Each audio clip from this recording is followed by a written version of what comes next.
Hey, what's up guys? Today I'm going to be showing you how to do accurate trimmings on Photoshop CS6. So let's get started. That I'm at an all-time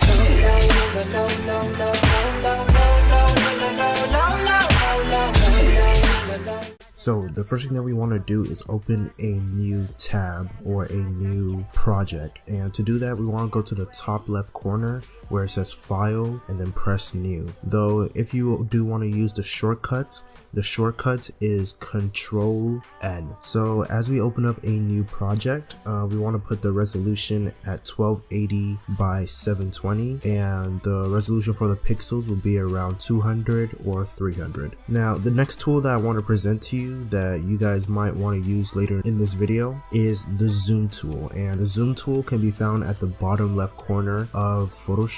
Though if you do want to use the shortcut for the zoom tool is the letter Z. So the way that you use the zoom tool is by left clicking, right clicking, and pressing the alt click. So by left clicking you're going to be zooming in. By right clicking it'll give you the option for fill in the screen or to zoom out, and if you hold alt and click you will be zooming out as well. So the second thing that we want to do is to grab our image, and if you have an image on your computer, all you have to do is just go to the top left where it says file and then place, and then you just have your image right on Photoshop. So the thing that people usually do when they're trying to trim a specific object within their little picture or still image is that they will use the magic wand tool.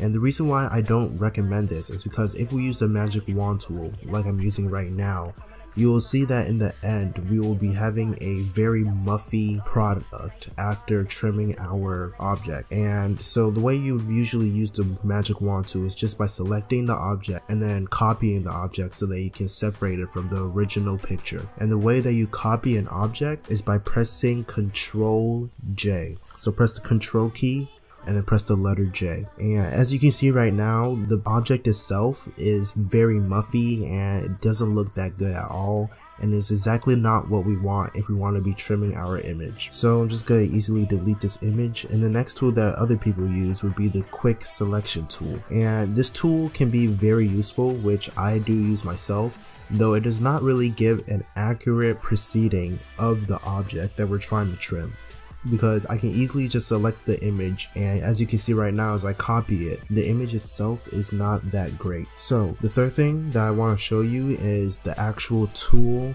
that we're going to be using to create accurate trimmings, and that tool is called the pen tool. The pen tool can be also found at the bottom left corner of Photoshop, though if you do want to use the shortcut on your keyboard, the letter is P. Now what you want to do is zoom into the edge of your object and start tracing around your object just by left clicking once on your mouse, and then start tracing around your object.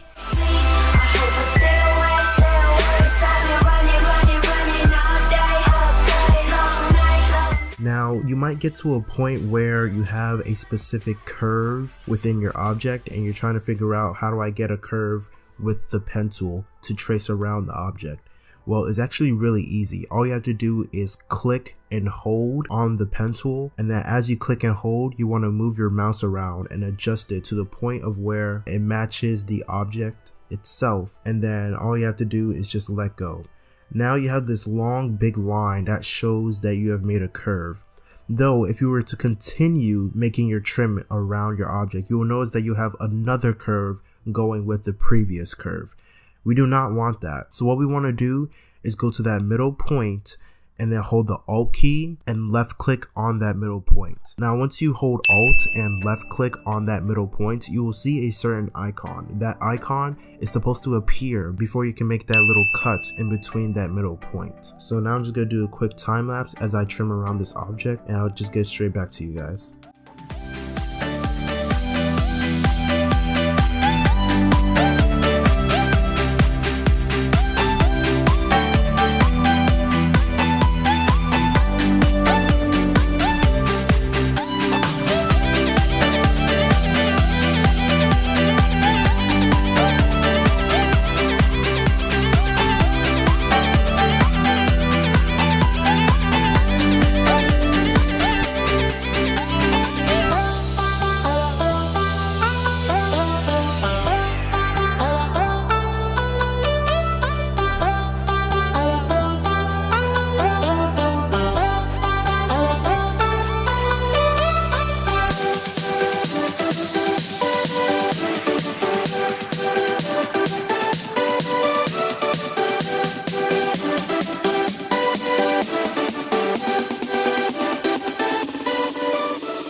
So once you are done tracing, what you want to do is right click on your object and then click for make selection. There'll be a little box that shows up. All you want to do is just press OK. Now that we've pressed OK, it will make sure that the object is highlighted. So now what we want to do is copy that highlighted picture to separate it from the original full picture. And to copy, like I said before, is to hold the Control key and the letter J. So now that we have copied our object, you might see that we have like these white little corners within our object that we might not want.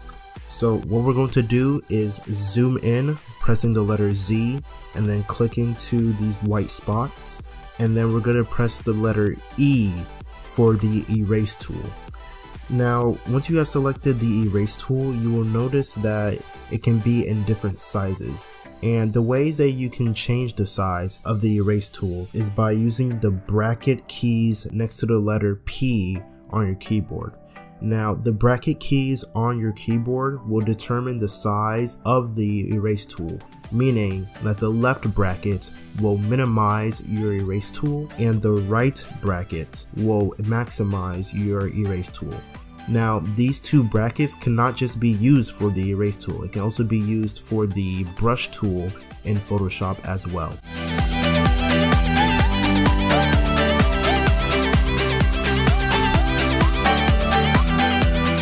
So now that we've gotten our image and taken out the white little corners, we now have made an accurate trimming on Photoshop CS6. I thank you guys for watching this tutorial, and please be sure to share this with your friends. Leave a like, comment if you have any questions, and yeah guys, peace.